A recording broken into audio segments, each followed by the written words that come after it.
کے میدان میں کھڑے ہیں. اب مجھے بتاؤ صرف 313 ہیں. اب 313 ہزاروں کے مقابلے میں جس میدان جنگ میں کھڑے ہوں اور جنگ کا اسٹیٹس کیا ہے؟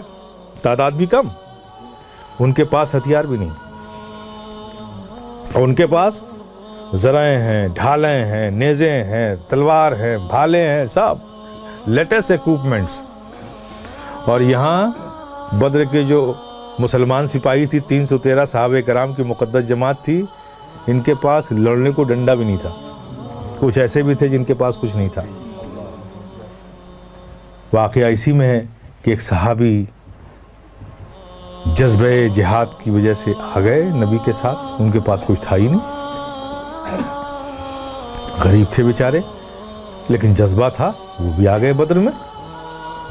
جب جنگ ہوئی اور دیکھا سامنے کہ صاحب یہ جو کفار قریش ہیں ہزاروں کی تعداد میں آئے ہیں اسلام کو مٹانے کے لیے، تو ان کے پاس نیزے بھی ہیں، تلواریں بھی ہیں، سب کچھ ہے ان کے پاس. اب انہوں نے اپنے کو دیکھا تو دیکھا کہ ہمارے پاس تو ڈنڈا بھی نہیں. تو بڑے بھولے تھے وہ صحابی، آقا کے پاس گئے، یا رسول اللہ یہ جو دشمن آئے ان کے پاس تو بڑی تلواریں ہیں، بھالے ہیں، نیزے ہیں، زریں ہیں، بختریں ہیں، سب کچھ ہیں، کھائے پیے مست ہیں، ہم نے تو کئی دن سے کھانا بھی نہیں کھایا، یا رسول اللہ آخر ہم ان سے جنگ کیسے کریں گے؟ آقا نے جب آپ نے اس صحابی کے معصومیت و بھولے پن کو دیکھا تو مسکرا پڑے. وہاں پہ ایک کھجور کا پیڑ تھا. آقا نے اپنے دستے رحمت بڑھایا، ایک کھجور کی شاخ کو، ٹہنی کو توڑا اور کہا جاؤ تم اس سے جنگ کرو. اللہ اکبر. آپ نے دیکھی کھجور کی شاخ کو کتنی مضبوط ہوتی ہے، دیکھا آپ نے؟ اور کس کے مقابلے میں ہے؟ تلوار کے مقابلے میں، کہ اگر وہ تلوار پاس سے اس کے گزر جائے گی نا تو 2 ٹکڑے ہو جائے گی وہ. آپ سوچئے، لیکن قربان جاؤ، ہائے ہائے ہائے. جیسے ہی نبی نے وہ کھجور کی شاخ آپ صحابی کو بڑھائی، لپک کر لے لیا. لپک کر، اس لیے لپک کر لے لیا کہ وہ صحابی تھے، آج کے وہ نہیں تھے.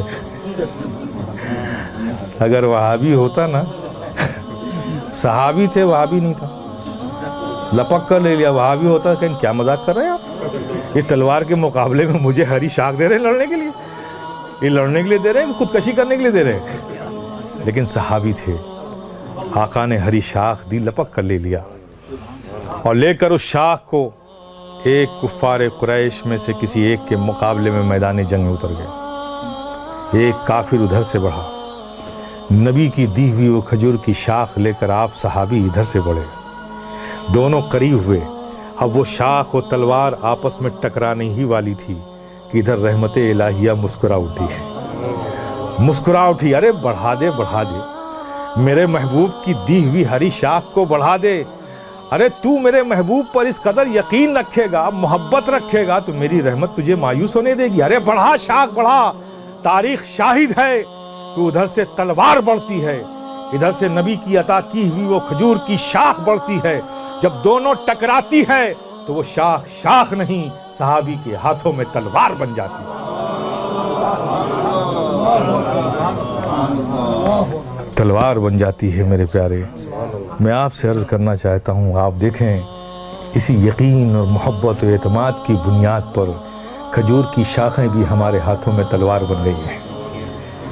تم پھر دنیا کو اگر جیت سکتے ہو تو میٹلزم کے پاور سے نہیں، پاور اپنے اندر پیدا کرو، اخلاق کا پاور پیدا کرو، مروت کا پاور پیدا کرو، کیریکٹر کا پاور پیدا کرو، رب کی ذات پر یقین کا پاور پیدا کرو، رسول سے سچی اور حقیقی محبت کا پاور پیدا کرو، بزرگوں سے سچی اور حقیقی وابستگی کا پاور پیدا کرو. جس دن تم نے یہ کلیکشن اپنے اندر کر لیا، خدا کی قسم زمینیں تمہارے قدموں کو پھر چومیں گی. اللہ پاک تمہارے قدموں میں وہ برکتیں دے گا کہ تم اگر سنگلاخ وادیوں میں، ریگستانوں میں بھی قدم رکھ دو گے تو وہاں ہریالی پیدا ہو جائے گی. محمد